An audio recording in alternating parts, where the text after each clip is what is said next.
Selamat pagi Bapak Ibu, selamat kita memperingati hari kebangkitan Tuhan Yesus yang sudah mati menebus dosa kita di pagi hari ini. Dan sebelum kita beribadah masuk dalam hadirat Tuhan, saya mau ingatkan bagi Bapak Ibu yang mungkin sebentar dalam ibadah ini mau menyaksikan kebaikan Tuhan, baiklah kita pergunakan momen Paskah ini untuk maju ke depan menyaksikan segala kebaikan Tuhan di dalam kehidupan kita. Mari kita mau siapkan hati kita mau datang kepada Tuhan, kita mau sadar bahwa oleh kuasa darah Tuhan, sehingga hari ini kita layak untuk datang di hadapannya. Mari bersama-sama kita mau siapkan hati kita untuk datang kepada Tuhan. Kita naikkan pujian ini. Haleluya. Terima kasih Tuhan. Saat ku masuk ke hadirat-Mu, bawa persembahan ke tempat kudus-Mu. Pujian ku akan sembah ku berikan bagi-Mu Allah yang mulia. Kau layakkanku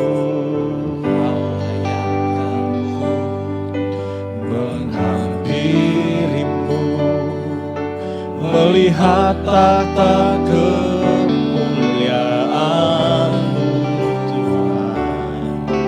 Pujian ku naikkan, sembah ku berikan bagi-Mu Allah yang mulia. Oleh kuasa darah-Mu Kau telah tebus dosaku. Kekudusan-Mu melingkupiku. Kasih-Mu mengalir memulihkan hidupku. Sungguh besar anugerah-Mu, Kau selamatkan hidupku. Ku menjadi ciptaan yang baru oleh kuasa darah-Mu. Mari dengan sungguh-sungguh katakan, saat ku masuk ke hadirat-Mu, bawa persembahan ke tempat kudus-Mu. Pujian ku naikkan, sembah ku berikan bagi-Mu Allah yang mulia. Kau layakkanku Tuhan,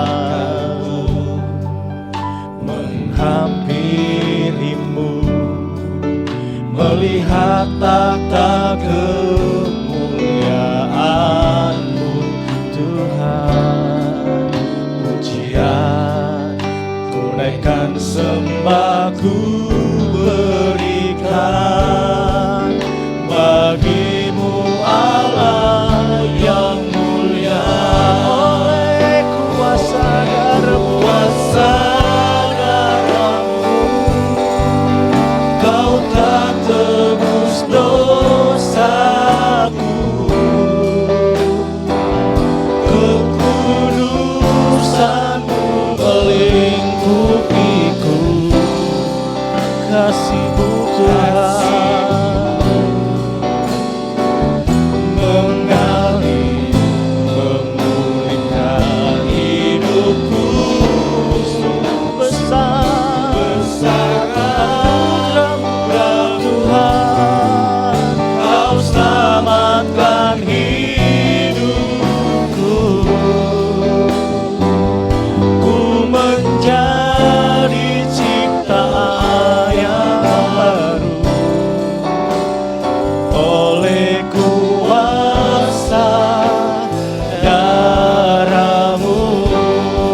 Saya undang kita semua bangkit berdiri, katakan Kau layakkanku Tuhan.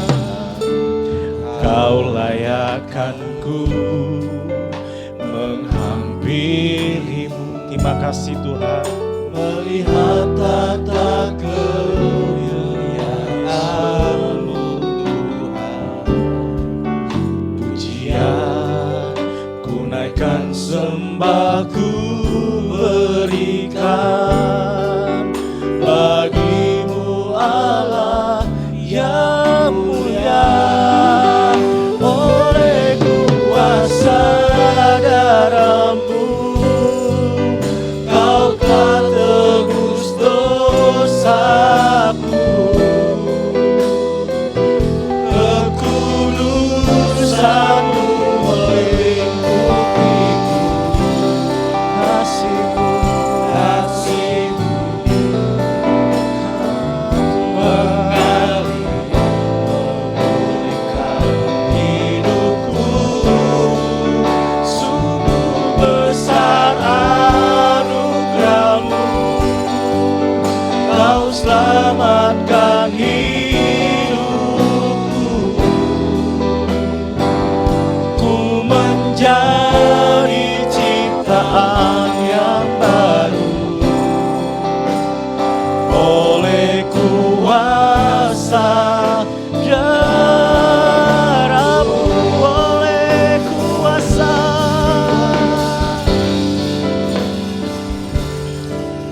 Kau telah tebus dosaku. Kekudusan-Mu melingkupiku.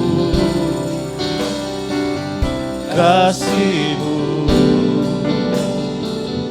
mengalir memulihkan hidupku. Sungguh besar anugerah-Mu, Kau selamatkan hidupku. Ku menjadi ciptaan yang baru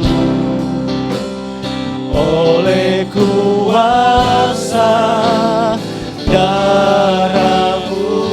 Dengan lembut jemaat saja katakan, oleh kuasa. Renungkan kebaikan-Nya yang telah mati tebus kita.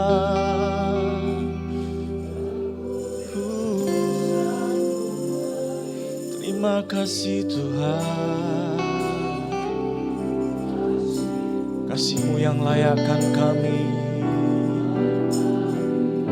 Haleluya.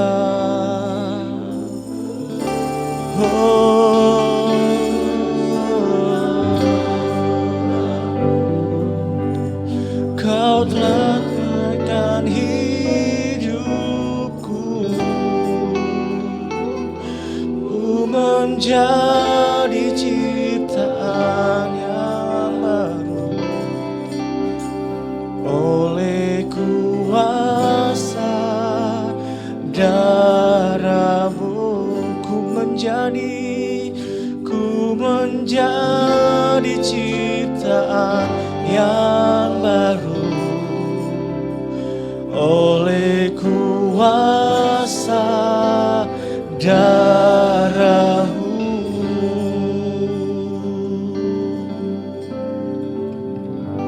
Bapak Singi akan buka di dalam doa.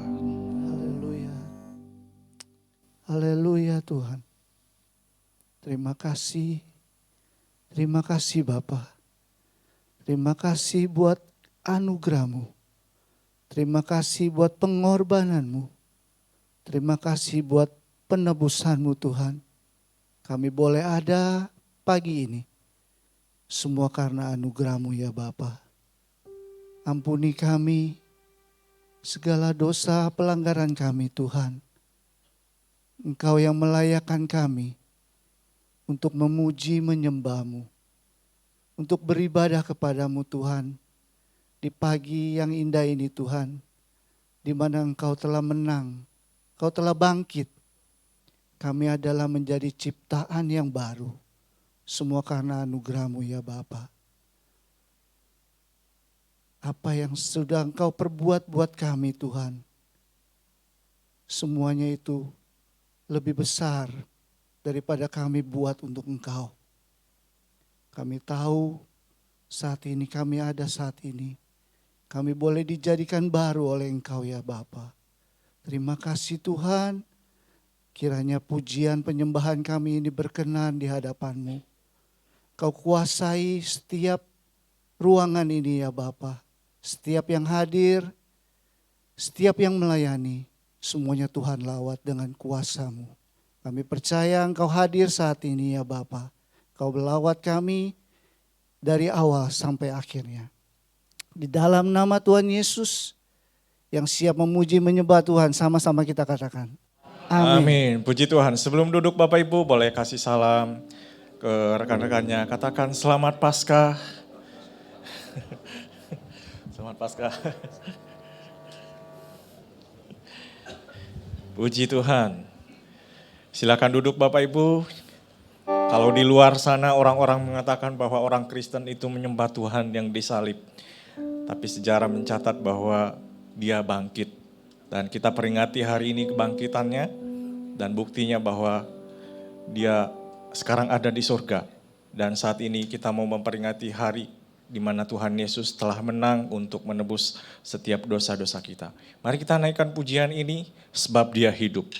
Anak Allah Yesus namanya.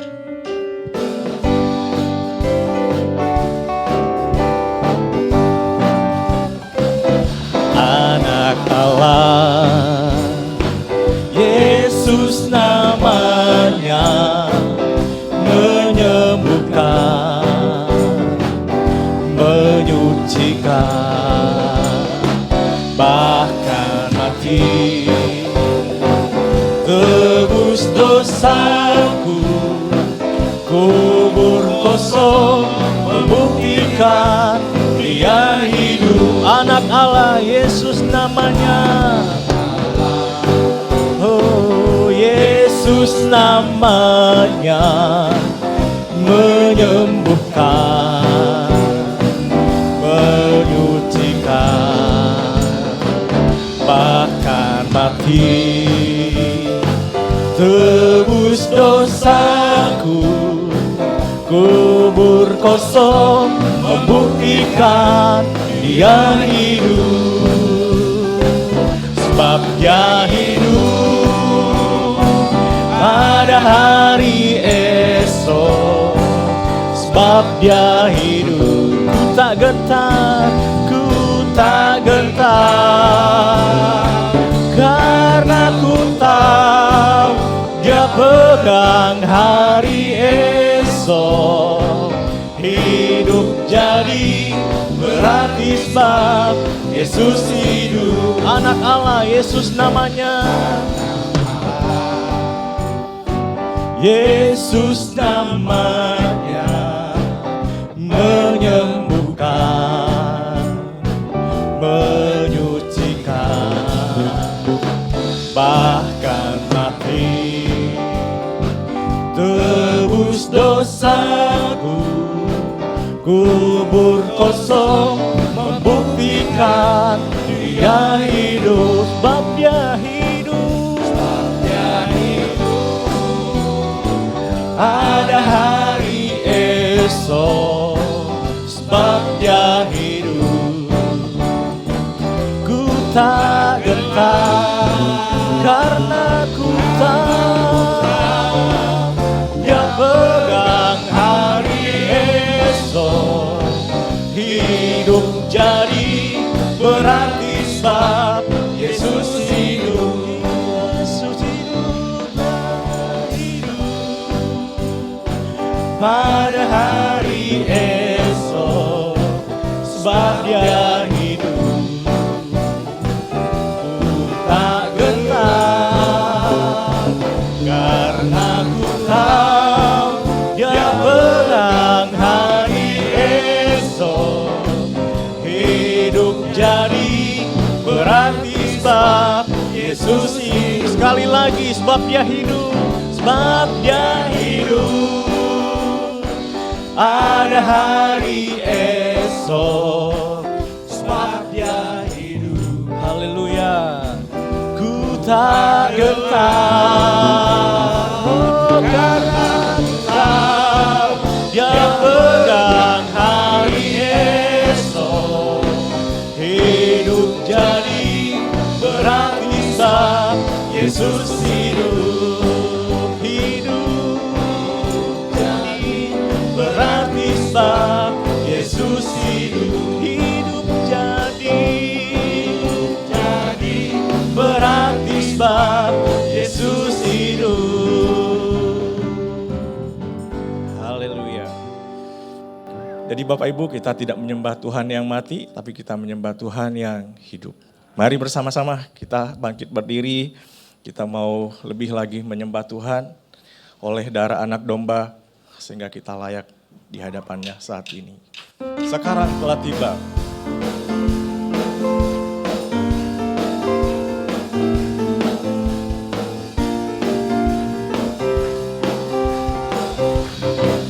Sekarang telah tiba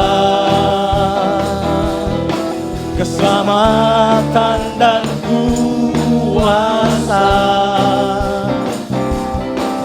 dan pemerintahan Allah kita, kuasanya yang diurapnya, karena telah dilemparkannya para pendakwa kita. Sekarang telah tiba, sekarang telah tiba keselamatan dan kuasa dan pemerintahan Allah kita, kuasanya yang diurapinya, karena telah dilemparkannya para pendakwa kita. Tangannya semua di atas Bapak Ibu. Oleh darah anak domba, oleh kesaksian kita, iblis dikalahkan, kuasanya dihancurkan oleh darah anak domba. Haleluya. Sekarang telah tiba, sekarang telah tiba keselamatan dan kuasa dan pemerintahan Allah kita, kuasanya yang diurapinya, karena telah dilemparkannya para pendakwa kita. Oleh darah anak domba, oleh kesaksian kita, iblis dikalahkan, kuasanya dihancurkan oleh darah anak domba. Jemaat saja katakan, oleh darah anak domba, oleh kesaksian kita, iblis telah dikalahkan.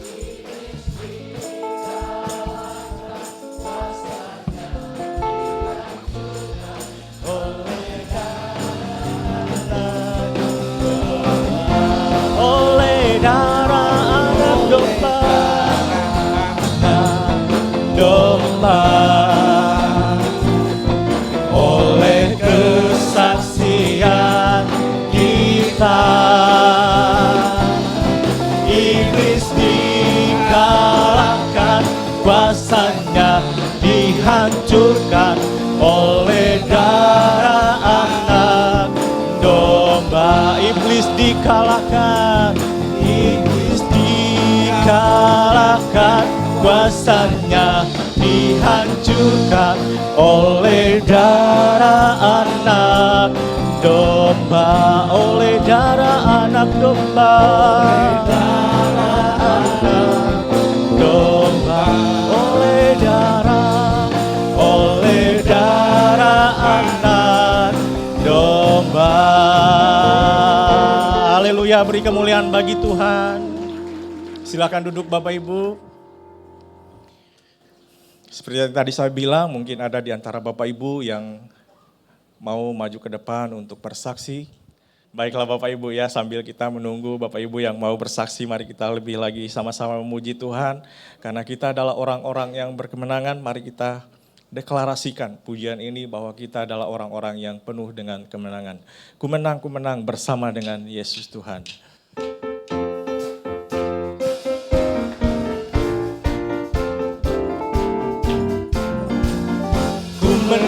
Ku menang bersama Yesus Tuhan.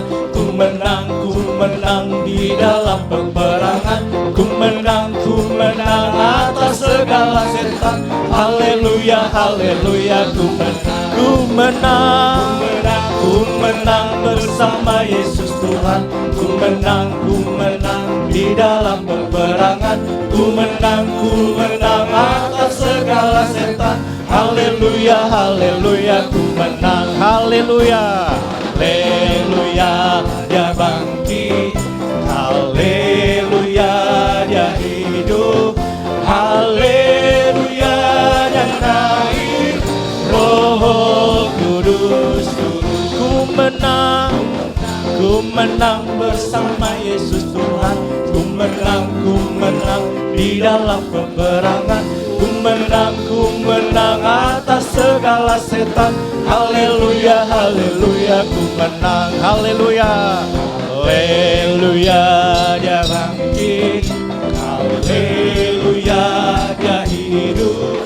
Haleluya, dia naik. Roh Kudus turun. Ada kuasa dalam darahnya, darah domba Allah. Ada kuasa dalam darahnya, darah anak domba Allah. Ada kuasa dalam darahnya, darah domba Allah. Ada kuasa dalam darah anak domba Allah. Ku menang bersama Yesus Tuhan. Ku menang di dalam peperangan. Ku menang atas segala setan. Haleluya, haleluya, ku menang. Haleluya, dia bangkit. Haleluya, dia hidup. Haleluya, dia naik. Roh Kudus turun. Haleluya, haleluya, dia bangkit. Haleluya, dia hidup. Haleluya, dia naik. Roh Kudus turun. Roh Kudus turun. Roh Kudus turun. Haleluya. Kita adalah orang-orang yang berkemenangan Bapak Ibu. Dan orang-orang yang berkemenangan biasanya kelihatan dari wajah. Ya, biarpun banyak masalah, biarpun mungkin bensin katanya mau naik, tapi kita tetap berkemenangan di dalam Tuhan. Amin Bapak Ibu. Ada Bapak Ibu yang mau bersaksi? Selamat pagi semuanya. Selamat menikmati kemenangan dalam Tuhan Yesus. Saya sebenarnya diajakin Tina untuk bersaksi ya, nyanyi. Tapi nggak ada latihan, nggak berani nyanyi saudara. Jadi saya merasa udah saya berhutang mendengar lagu Ku Menang, Ku Menang.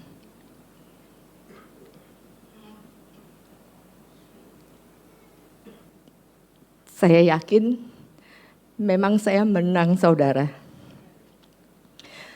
Di dalam keluargaku belum ada yang di dalam Tuhan. Waktu saya masih SMP, terus terang saya sekolah Katolik dan suka mengikuti paduan suara Katolik, semua kegiatan saya ikut.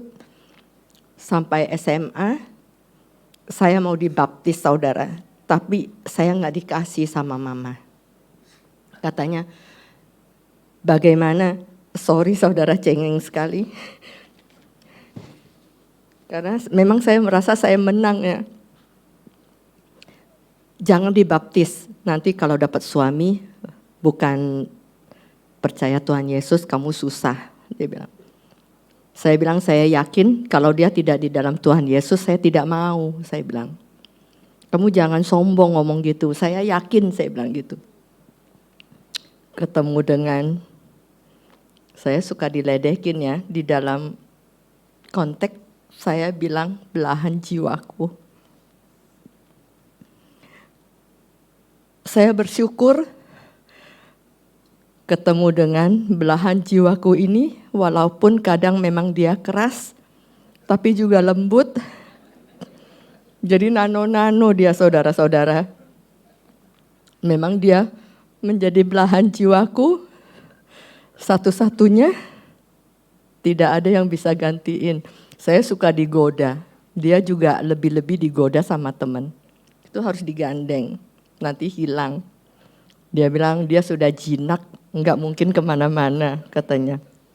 Jadi saudara, percaya dalam Tuhan, memang Tuhan tidak menjanjikan semua baik-baik. Seperti tadi Pak Kris bilang, bensin naik, apapun masalah kita, jangankan bensin, yang berat sekalipun aja, kita diberi kekuatan. Selama ini, saudara lihat kita baik-baik saja kan, tetapi sebenarnya tidak baik-baik, seperti Pak Singi juga bilang, kita tidak baik-baik ya Pak. Tapi di dalam Tuhan percayalah, ada jalan keluarnya. Jadi kita jangan berputus asa untuk berharap dan berdoa, itu yang paling penting.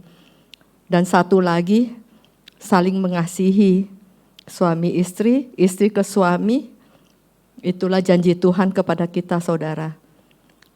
Anak kepada orang tua, itu berkatnya banyak.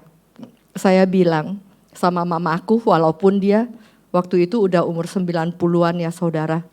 Waktu sakit berat, dia ada bersama saya. Dia lupa-lupa, baru berapa detik lupa, nanya lagi. Tapi saya bersyukur saya tidak pernah mengeluh. Dan suami saya juga nggak ada suster, dia juga bantu saudara. Saya rasa mengasihi orang tua itu berkatnya besar. Seperti Tuhan Yesus mengasihi kita. Demikian juga kita harus mengasihi orang tua, terlebih lagi kepada Bapa kita di surga. Jadi saudara jangan jemu-jemu untuk berharap dan tetap setia apapun keadaan kita. Terima kasih, Tuhan Yesus memberkati.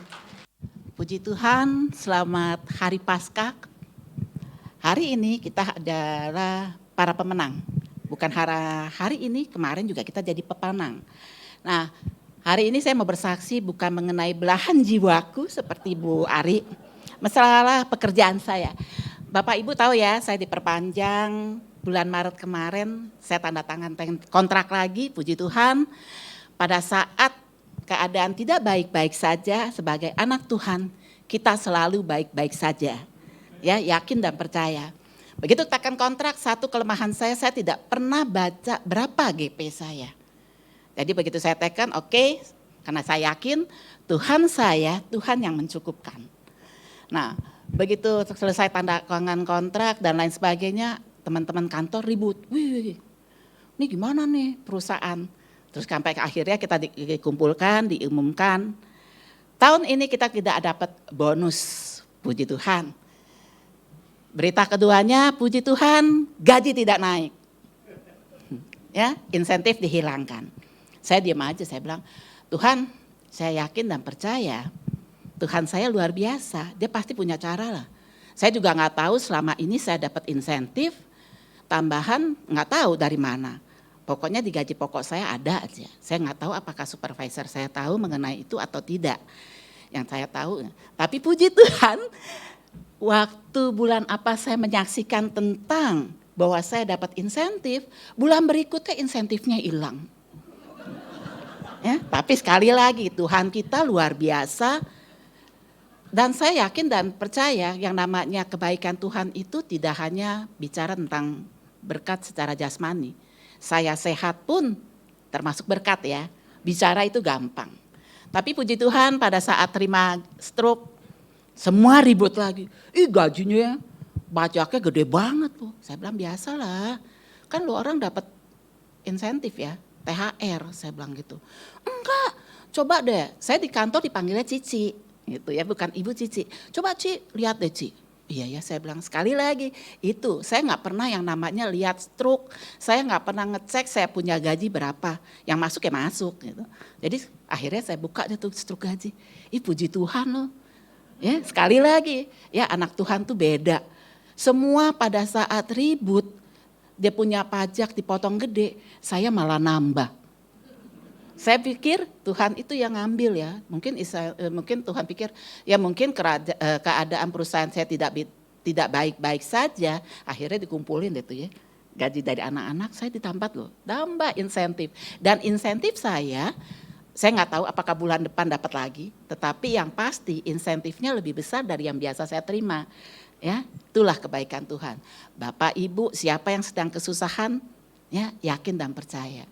Siapa yang sedang mencari pekerjaan, yakin dan percaya Tuhan kita Tuhan yang kaya. Mungkin sekarang ini susah loh, segala macam. Jangan, tenang aja dalam hati. Ya, pada saat saya dapat kerjaan, suami saya juga kan belum dapat. Tapi saya bilang yakin dan percaya, akhirnya dia dapat. Dan gajinya lebih gede dibandingin saya loh. Ya, itulah kebaikan Tuhan. Terima kasih, selamat lagi, selamat hari Paskah, yakin dan percaya Tuhan sudah memberi kemenangan untuk kita. Ya, puji Tuhan. Puji Tuhan ya Bapak Ibu, hari ini kita diberkati oleh dua kesaksian yang luar biasa. Bagaimana Tuhan itu luar biasa di dalam kehidupan anak-anak Tuhan yang percaya kepadanya. Mari saat ini kita mau sama-sama mendengarkan firman Tuhan. Mari saya ajak kita semua bangkit berdiri. Kita mau naikkan pujian ini, kasih Allahku sungguh telah terbukti.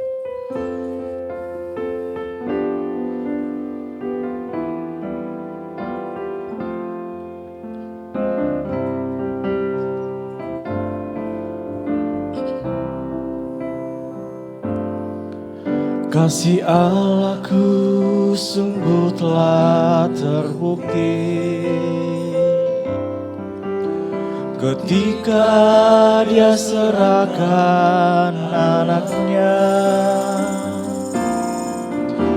kasih Allah mau berkorban bagi kau dan aku. Tak ada kasih seperti kasih-Mu. Sama-sama kita bersyukur, bersyukur, bersyukur. Bersyukurlah, bersyukur karena kasih setia-Mu. Ku sembah, ku sembah, ku sembah dan ku sembah. Selama hidupku ku sembah Kau Tuhan. Bersyukur, bersyukur, bersyukur, bersyukurlah, bersyukur karena kasih setia-Mu. Kami sembah Kau Tuhan. Ku sembah, ku sembah dan ku sembah. Selama hidupku ku sembah Kau Tuhan. Selama hidupku ku sembah Kau Tuhan. Selama hidupku ku sembah Kau Tuhan.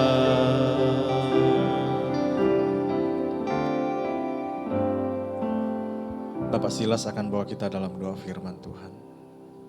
Haleluya Tuhan. Benar Tuhan, kami ingin menyembah-Mu selama hidup kami. Terima kasih Tuhan atas kemenangan. Hari kemenangan yang dimana Engkau Tuhan, Tuhan dekat Tuhan Raja segala Raja. Tidak ada Tuhan lain kecuali Engkau Tuhan Yesus Kristus yang kami sembah. Terima kasih Tuhan Kau telah menebus dosa-dosa kami. Tiba saatnya Tuhan, kami ingin mendengarkan sabda-Mu. Pakai hamba-Mu Tuhan, berkati hamba-Mu Tuhan. Bapak Pendeta Revi, berfirmanlah Tuhan melalui hamba-Mu. Dalam nama Tuhan Yesus Kristus kami berdoa. Haleluya. Amin. Baik, silakan duduk Bapak Ibu. Pelayanan selanjutnya saya serahkan kepada Bapak Pendeta Levion Datuk. Puji Tuhan, haleluya. Shalom, selamat Paskah Bapak Ibu. Selamat merayakan kebangkitan Tuhan kita Yesus Kristus. Saya diberkati oleh dua kesaksian tadi. Bagaimana yang satu tidak bisa pisah dengan belahan jiwanya, dan yang satu lagi contoh dari kita hidup karena percaya bukan melihat, ya. Makanya nggak pernah melihat slip gaji dan sebagainya, tapi percaya Tuhan Yesus itu baik selalu. Nah, saya cuma mau sampaikan satu hal tadi, ya, pemimpin pujian. Waktu dia sempat bilang, mari kita naikkan pujian, sambil menunggu kita naikkan pujian. Nunggu yang bersaksi. Nah, kalau ada ayah saya dulu itu sudah ditegur, ya kan? Karena dia bilang kita memuji Tuhan itu bukan untuk nunggu orang bersaksi, ya. Memuji Tuhan karena kita harus memuji dan meninggikan nama Tuhan. Ya, jadi bagi saudara nanti yang lain yang akan jadi WL, kalau misalnya sudah dipersilahkan kesaksian dan belum ada yang naik, langsung saja bicara, mari kita nyanyikan pujian yang lain. Jangan pernah sambil menunggu ada yang datang, mari kita naikkan pujian, ya. Kan kurang cocok. Nah, tapi kita akan bicara mengenai kebangkitan Yesus Kristus. Kebangkitan di dalam Alkitab bukanlah sesuatu yang baru ditemukan di dalam Perjanjian Baru. Banyak orang-orang di dalam Perjanjian Lama sudah mengalami kebangkitan, di mana ada anak dari janda di Sarfat oleh Elia bisa dibangkitkan waktu mati. Juga ada janda di Sunam, anaknya mati, bisa dibangkitkan pula oleh Elisa. Pun di Perjanjian Baru kebangkitan tidak saja dialami oleh Yesus Kristus. Kebangkitan yang kita lihat ada pada diri seorang Lazarus yang katanya sahabat Kristus yang paling dekat. Dan Yesus bangkitkan dia. Dan bukan kebetulan Lazarus dibangkitkan dari kematian adalah mujizat yang terakhir terjadi sebelum Yesus disalibkan. Ya. Dan juga ada mujizat di mana Paulus membangkitkan Etikus, orang yang berdiri atau duduk di jendela dan jatuh keluar dan akhirnya mati. Artinya apa? Kebangkitan bukan sesuatu yang baru. Sampai zaman modern pun di Indonesia pun kita pernah dengar ada orang yang dibangkitkan. Seorang penginjil Smith Wigglesworth, dia juga bisa membangkitkan istrinya. Tapi apa yang beda dari kebangkitan orang-orang tersebut dengan kebangkitan Yesus adalah semua kebangkitan yang terjadi selain Kristus adalah kebangkitan yang tidak dinubuatkan. Tapi Yesus, kebangkitan dirinya dari kematian itu sesuatu yang sudah dinubuatkan.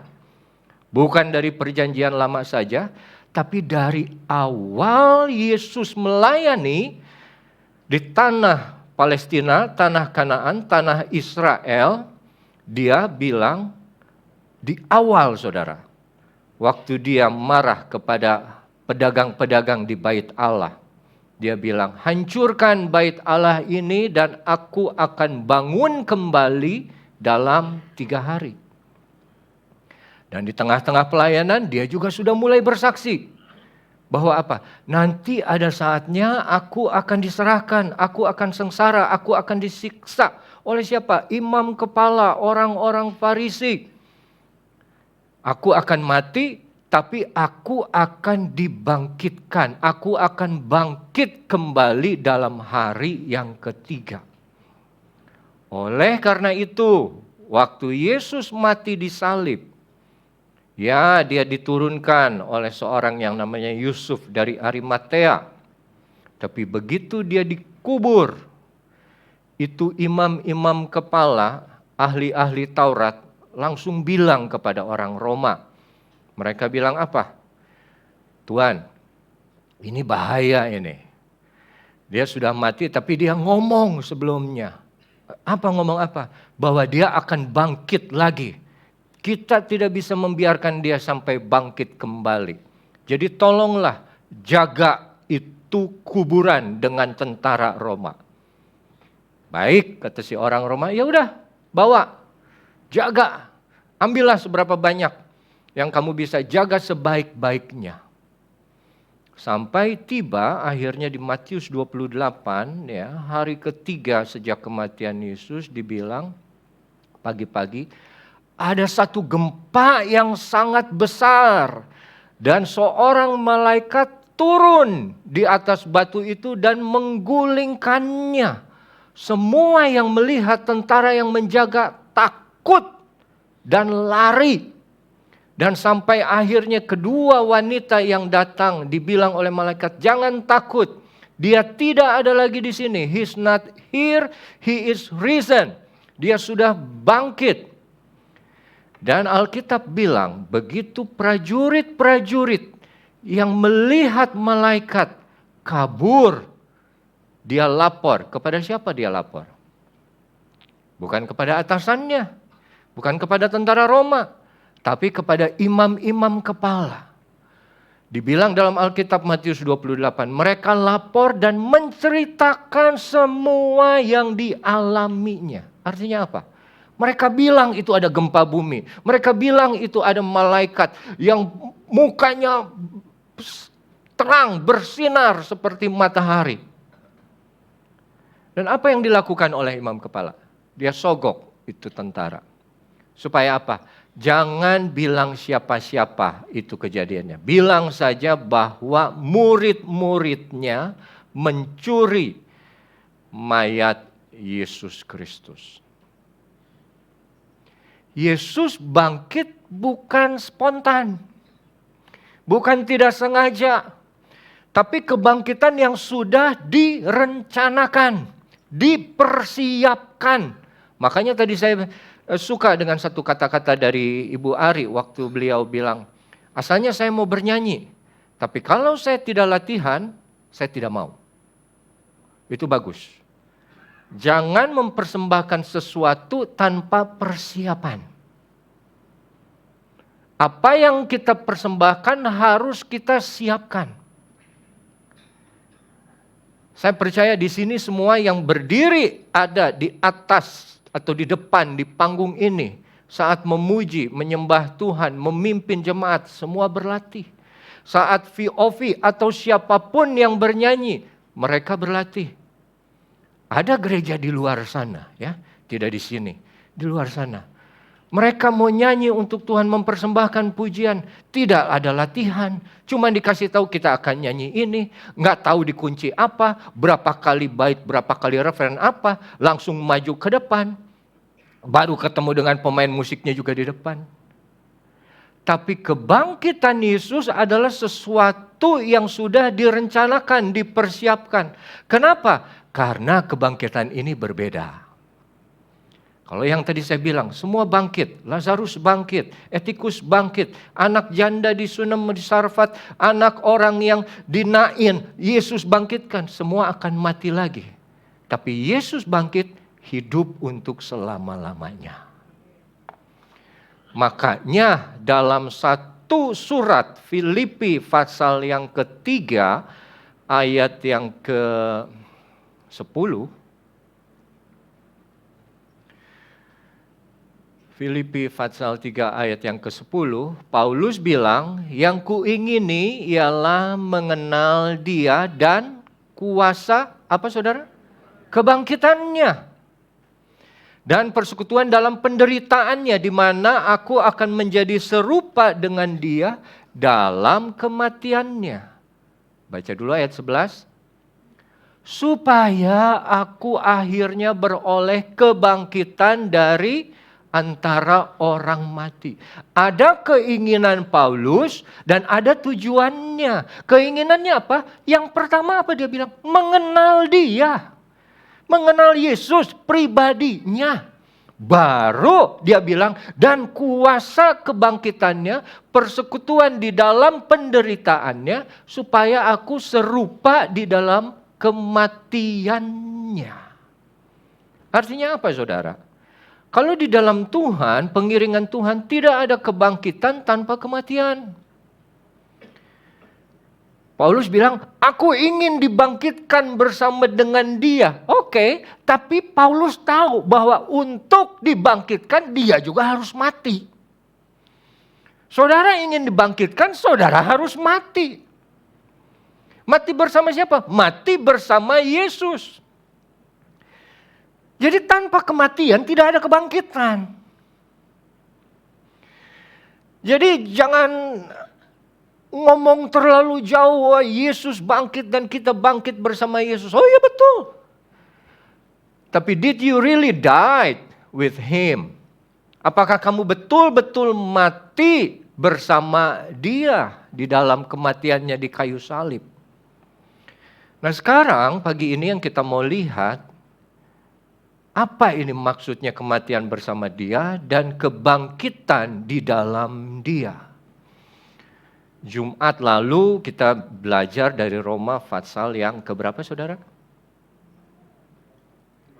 5 ya. Ada satu orang yang ingat. Hari ini kita akan lihat dari Roma pasal yang ke-6. Ayat yang pertama. Roma pasal 6 ayat yang pertama. Dibilang di situ bahwa jika demikian, apakah yang hendak kita katakan? Bolehkah kita bertekun dalam dosa supaya semakin bertambah kasih karunia itu? Ayat pertama ada kaitan dengan pasal yang kelima, ayat-ayat terakhirnya, tapi kita tidak akan bahas itu. Yang akan kita lihat mulai dari ayat yang kedua. Sekali-kali tidak, bukankah kita sudah mati bagi dosa? Bagaimana kita masih dapat hidup di dalamnya? Ayat 3, atau tidak tahukah kamu bahwa kita semua sudah dibaptis dalam Kristus? Baptis apa? Yaitu dibaptis dalam kematiannya. Dengan demikian, kalau kita sudah dibaptis dalam kematiannya, kita juga sudah dikuburkan bersama dengan Dia oleh baptisan dalam kematian. Kalau saudara perhatikan, diulang-ulang baptisan di dalam kematian. Supaya sama seperti Kristus sudah dibangkitkan dari antara orang mati oleh kemuliaan Bapa, demikian juga kita akan hidup dalam hidup yang baru. Sebab jika kita sudah menjadi satu dengan apa yang sama dengan kematiannya, kita juga akan menjadi satu dengan apa yang sama dengan kebangkitannya. Nah ini agak sulit kalau kita kurang fokus. Dibilang bahwa kita sudah mati terhadap dosa. Kenapa? Karena kita sudah dibaptis bersama dengan Kristus di dalam kematiannya. Supaya apa? Nanti juga kita mengalami kebangkitan. Baptis, kalau dalam bahasa aslinya, baptiso itu dimasukkan ke dalam air. Itu adalah simbol apa? Kita mati bersama Kristus. Ada satu kebiasaan di satu kerajaan di Eropa zaman dulu ya, zaman pertengahan, di mana orang raja, kalau dia akan diangkat menjadi raja, karena mereka percaya kepada dewa air, itu semua raja harus dimasukkan ke dalam air. Seperti dibaptis, tapi dimasukkan ke dalam air oleh pendetanya, pendeta si agama itu. Masukkan, saudara di sini rata-rata saya percaya sudah dibaptis. Ya, kalau kita dibaptis dulu, masuk ke dalam air, paling 1-2 detik diangkat lagi.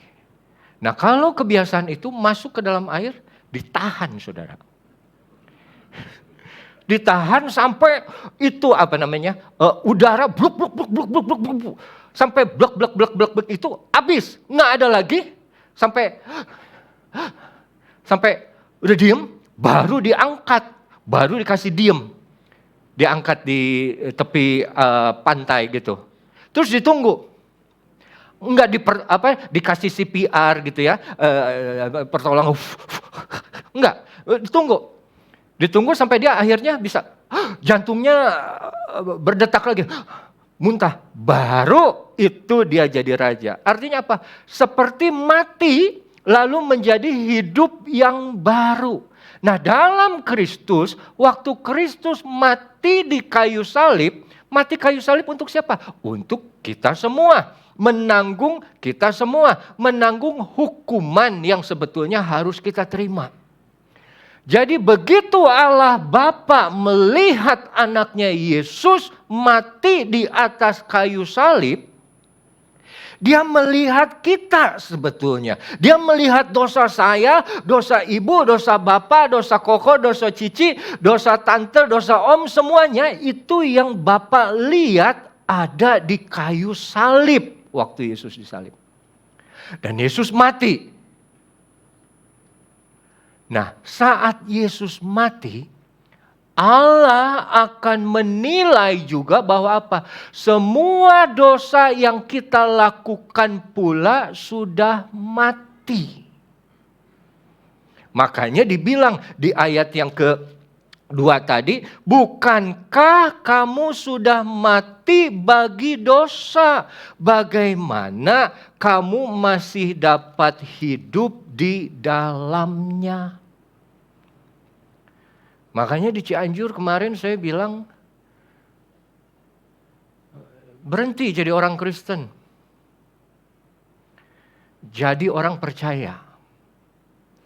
Karena kalau kamu masih jadi orang Kristen, banyak orang Kristen yang Kristen tapi masih berzina, Kristen masih selingkuh, Kristen masih nipu orang, Kristen masih melakukan dosa-dosa yang lain. Tapi kalau kamu orang percaya, kamu tidak akan melakukan itu semua.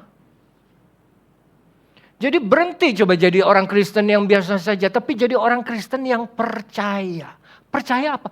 Bahwa dosaku sudah mati bersama Kristus di atas kayu salib. Jadi gini, Tuhan bilang, barang siapa yang percaya kepadaku tidak binasa, melainkan beroleh hidup yang kekal. Yesus juga bilang, waktu Lazarus mau dibangkitkan, dia bilang, itu saudaramu tidak mati, aku akan bangkitkan kepada saudaranya Marta. Terus Marta bilang, ya Tuhan, aku tahu dia akan dibangkitkan nanti bersama orang-orang percaya yang lain di akhir zaman. No. Yesus bilang apa? Akulah kebangkitan dan hidup. Barang siapa yang percaya kepadaku, walaupun ia sudah mati, ia akan hidup. Nah saudara, begitu kehidupan kekal, dosa sudah kalah di atas kayu salib. Oleh siapa? Oleh Yesus Kristus. Supaya apa? Supaya kita tidak menanggung hukum dari dosa, yaitu apa? Maut. Supaya kita boleh hidup yang baru, bangkit lagi. Jadi Yesus mati, hidup yang baru itu, hidup yang kekal itu sudah disediakan. Bapa melihat waktu Yesus disalib itu, dosa-dosa kita sudah mati bersama dia di atas kayu salib. Oleh karena itu, kamu harus tahu bahwa apa? Ayat yang ke-6. Karena kita tahu bahwa manusia lama kita sudah turut disalibkan supaya tubuh dosa kita hilang kuasanya, agar jangan kita menghambakan diri lagi kepada dosa. Waktu manusia lama mati di salib, itu dosa dihancurkan. Dia tidak punya lagi kuasa. Dia tidak lagi menjadi tuan. Saudara dibilang, jangan kita menghambakan diri lagi kepada dosa. Kapan kita menjadi hamba dari dosa? Saat kita nggak bisa tolak itu keinginan dosa yang menjadi tuan kita. Dia bilang begini, ayo gue kerjain. Dia bilang kita begitu, ya udah gue kerjain. Dia bilang ini enak, ayo udah gue coba. Enak kan? Iya bener. Mau coba lagi nggak? Iya gue mau coba lagi. Menjadi hamba dari dosa. Tapi begitu kuasa dosa, jadi kita dikasih itu, lu gak usah lagi jadi hamba dia. Dia udah gak punya kuasa lagi. Hidup lu bukan di tangan dosa lagi, tapi di tanganku, di tangan Yesus, di tangan Tuhan. Makanya dibilang kita mati terhadap dosa. Jangan lagi melayani dosa, tapi mulailah melayani Tuhan, melayani Allah. Sebab di ayat 7, siapa yang sudah mati, ia sudah bebas dari dosa. Seperti gini maksudnya. Orang yang berdosa, orang bersalah harus dihukum. Hukumnya mati. Kalau dia sudah dihukum mati, bebas tuh, nggak ada dosa lagi. Karena apa? Sudah menanggung hukumannya. Tapi kan hukuman kita, Yesus yang menanggung. Tapi kan kita masih hidup. Bukan berarti kita bebas dari dosa. Bukan berarti kita tanpa dosa. Masih ada keinginan dosa. Tapi Yesus bilang, kamu harus mati terhadap dosa. Jadi begini saudara. Kita tidak mati terhadap dosa itu sama dengan kita tidak merespon lagi terhadap godaan. Kita tidak bereaktif terhadap cobaan dari dunia.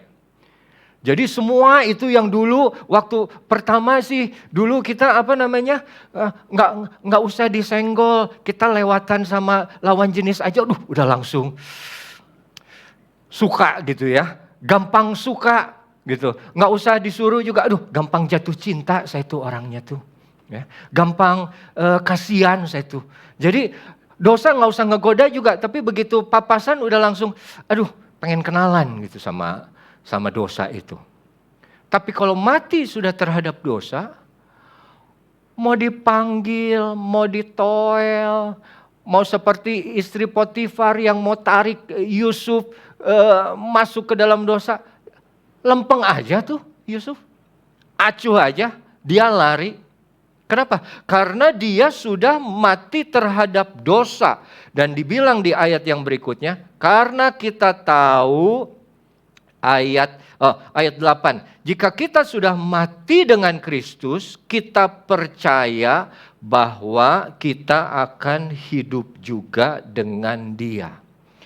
Artinya Yesus adalah alasan mengapa kita mati terhadap dosa. Dan Yesus juga adalah alasan mengapa kita hidup bersama Dia.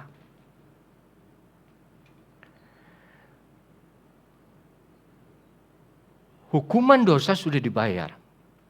Kalau kita masih melakukan dosa, artinya kita tidak menghargai pengorbanan Yesus yang sudah mati untuk dosa saudara dan saya.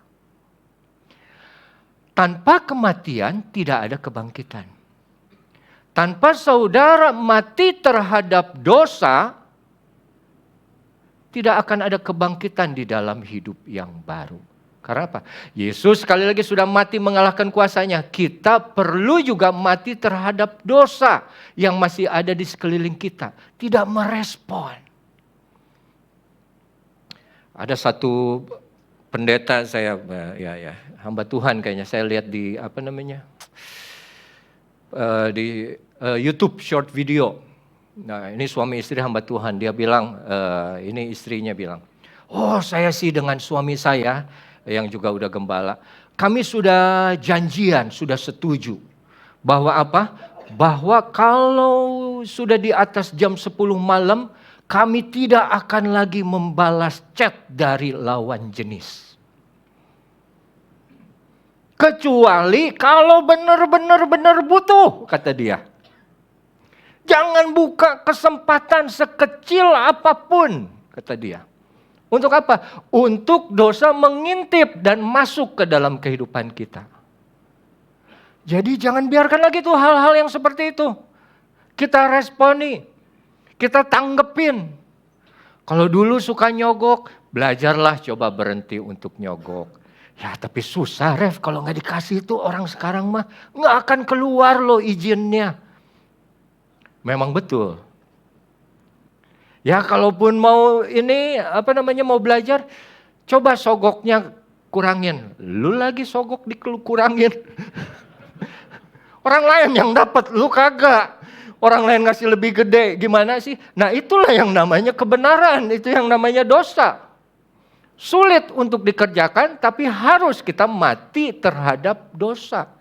Saudara yang kekasih, begitu kita mati dengan Kristus, karena Kristus yang sudah mati di kayu salib, baru kita bisa hidup juga bangkit bersama Dia.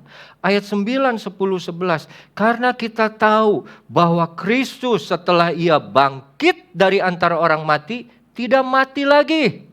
Maut tidak berkuasa lagi atas Dia. Sebab kematiannya adalah kematian terhadap dosa satu kali untuk selama-lamanya. Dan kehidupannya adalah kehidupan bagi Allah. Demikianlah hendaknya kamu memandangnya, bahwa kamu sudah mati bagi dosa, tapi kamu hidup bagi Allah dalam Kristus Yesus. Nah, kebangkitan ini kan banyak ya modelnya. Ada yang bilang, oh kita kebangkitan iman kita, kebangkitan semangat kita. Ada Yesus sendiri di dalam Alkitab, ada 2 jenis kebangkitan yang akan dialami oleh orang percaya. Yaitu pertama, orang percaya yang sudah mati. Nanti waktu Yesus datang di atas awan-awan, itu semua orang yang sudah mati di dalam Tuhan akan dirubah dalam sekejap mata. Apanya? Tubuhnya memiliki tubuh yang baru. Orang yang nanti masih dipercaya Tuhan hidup saat Tuhan Yesus datang kali yang kedua, dia langsung diangkat dan dirubah juga dalam sekejap mata. Semuanya mengalami kebangkitan dalam tubuh yang baru untuk orang yang sudah mati dan tubuh yang baru juga untuk orang yang masih hidup. Itu kebangkitan nanti. Tapi kan kita nggak mau kita bangkit hanya nanti saja waktu kita sudah mati. Yesus ingin kita bangkit waktu kita hidup. Kapan waktunya? Yaitu setelah kita mati terhadap dosa dan kita hidup bagi Allah dalam Kristus Yesus. Mati terhadap dosa dan hidup untuk kebenaran.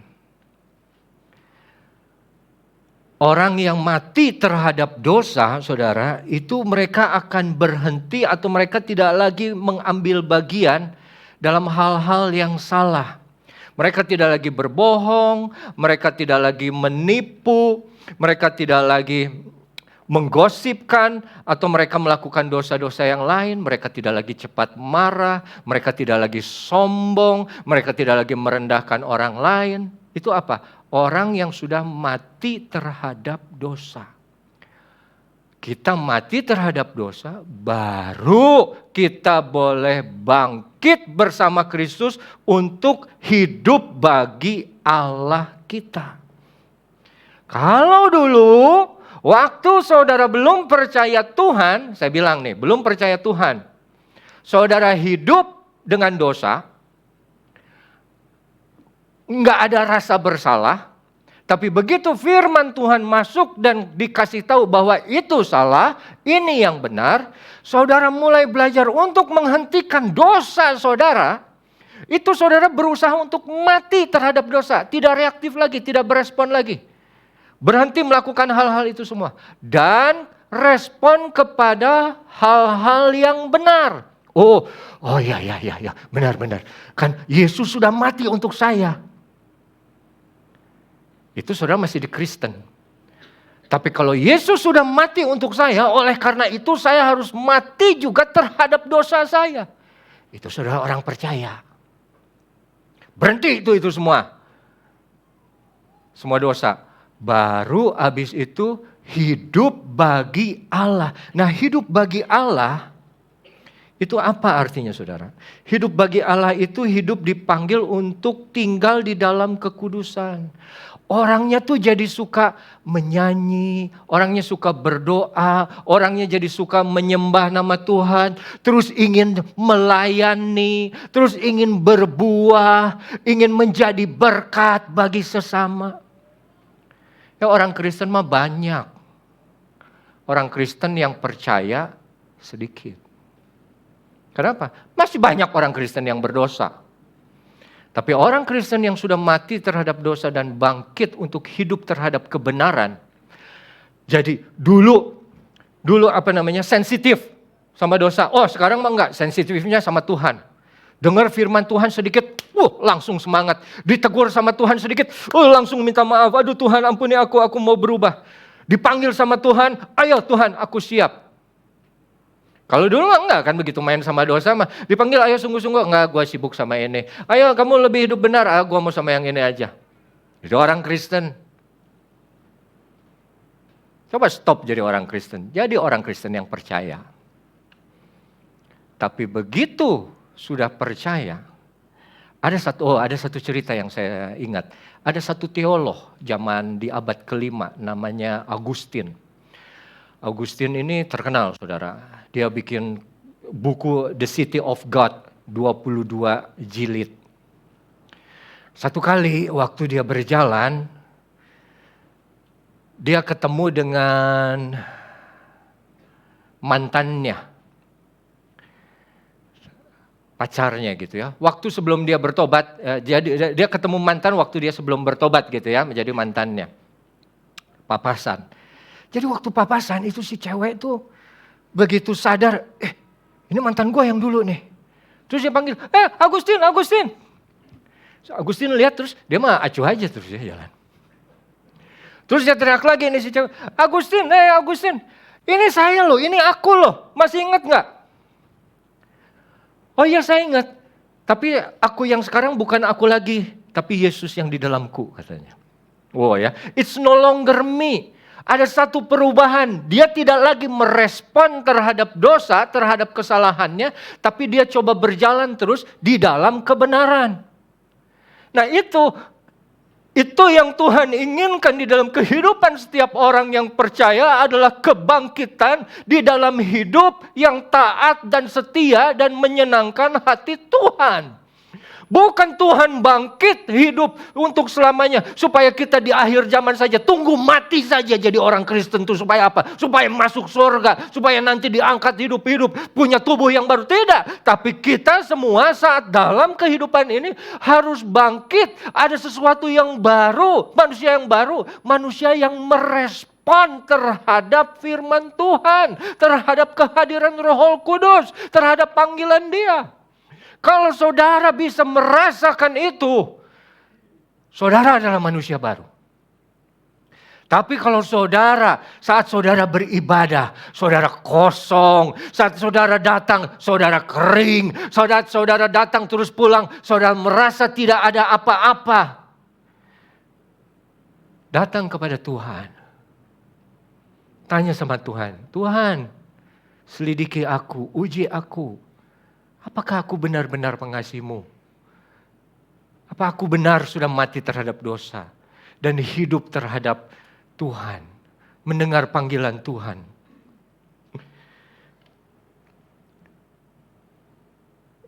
Dulu papa saya pernah tanya waktu di kaum muda, youth camp, apa tujuan orang Kristen? Apa tujuan menjadi orang Kristen? Dan waktu itu kaum muda kami ada yang jawab, masuk surga. Terus diketawain sama papa. Kalau kamu jadi orang Kristen supaya masuk surga sih berarti kamu tunggu mati kan? Kalau kamu jadi orang Kristen supaya masuk surga, nanti aja bertobatnya. Udah pas kena stroke, pecah, penyumbatan pembuluh darah, atau ada pneumonia, terus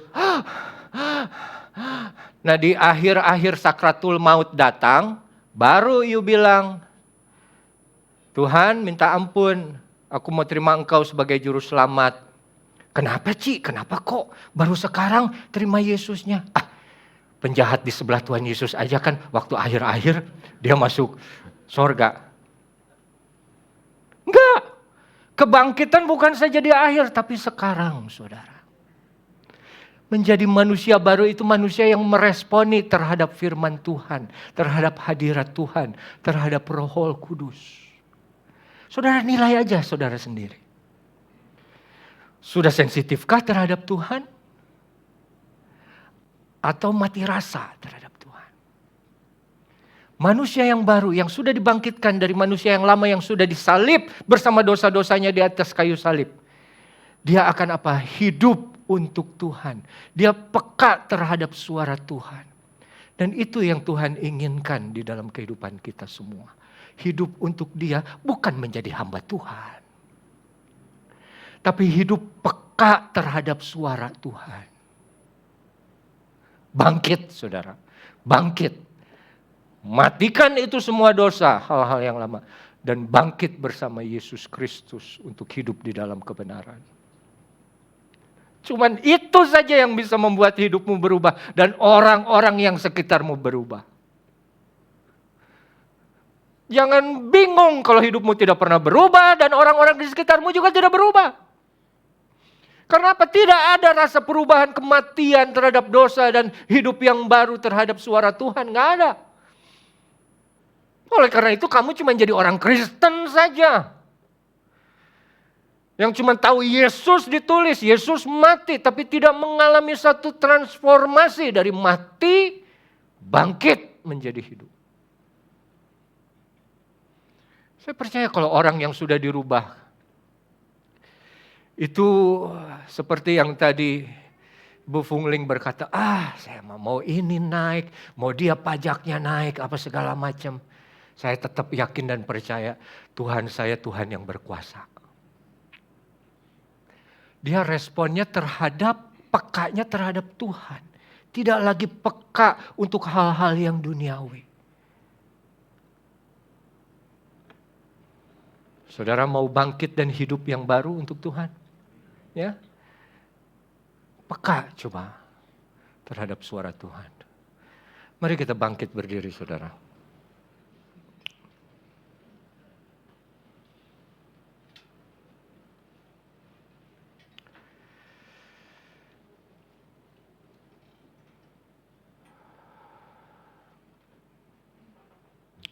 Kita nyanyi itu lagu.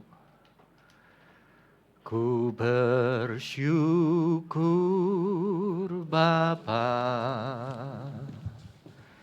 ku bersyukur Tuhan, buat kasih setiamu di dalam hidupku. Ku bersyukur.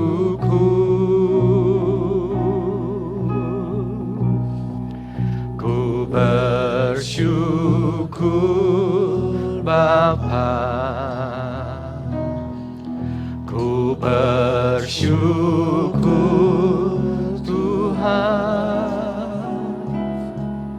buat kasih setiamu di dalam hidupku. Ku bersyukur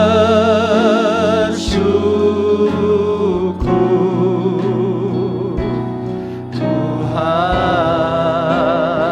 Haleluya, kita naikkan dengan sepenuh hati. Ku bersyukur Bapa, terima kasih Tuhan untuk pengorbananmu, untuk hidup yang baru yang boleh nyata di dalam hidup kami semua. Kami percaya semua boleh terjadi karena kuasa kebangkitan itu ada dan nyata di dalam kehidupan kami semua. bersyukur, ku bersyukur Bapa. Ku bersyukur Tuhan, buat kasih setiamu di dalam hidupku. Ku bersyukur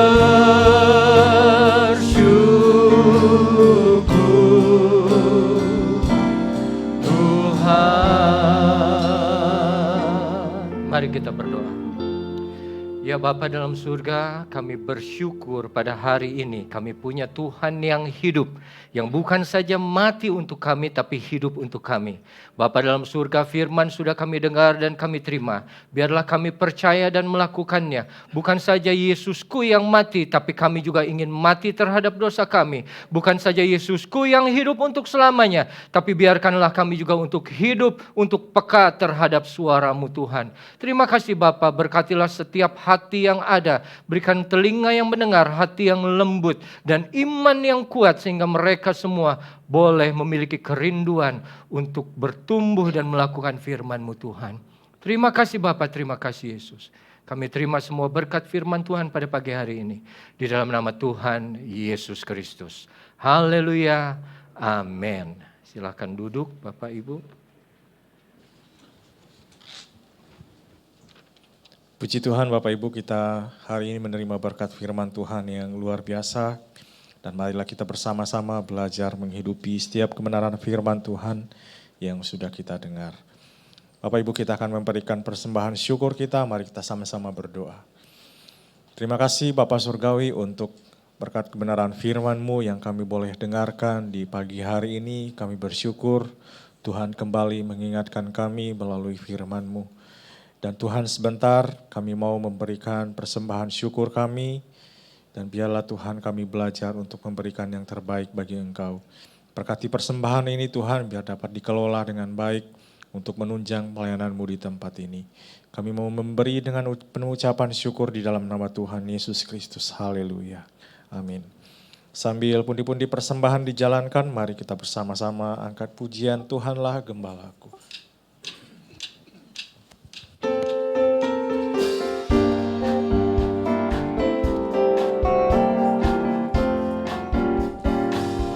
Tuhanlah gembalaku, ku takkan kekurangan. Dibaringkannya aku di padang rumput hijau. Ia membimbing aku pada air yang tenang. Ia menuntun aku di jalannya yang benar. Sekalipun ku berjalan dalam lembah yang gelap, ku tak takut bahaya, sebab Engkau besertaku. Gadamu dan tongkatku, itulah yang menghibur aku. Kebaikan mengikutiku sepanjang umur hidupku. Sekalipun ku berjalan dalam lembah yang gelap, ku tak takut bahaya, sebab Engkau besertaku. Gadamu dan tongkatku, itulah yang menghibur aku. Kebaikan mengikutiku sepanjang umur hidupku. Kebaikan mengikutiku sepanjang umur hidupku. Terima kasih atas persembahan Bapak Ibu, Tuhan Yesus memberkati. Dan Bapak Ibu, kita akan mengakhiri ibadah kita di pagi hari ini. Dan nanti saya persilakan anak-anak sekolah minggu untuk juga akan didoakan oleh hambanya. dan juga hamba-hamba Tuhan yang ada, silakan kita sama-sama bangkit berdiri. Anak-anak sekolah minggu boleh maju ke depan. Bagi Dia segala pujian. Bagi Dia segala pujian, hormat serta syukur kekal selamanya. Bagi Dia segala pujian, hormat serta syukur selama-lamanya.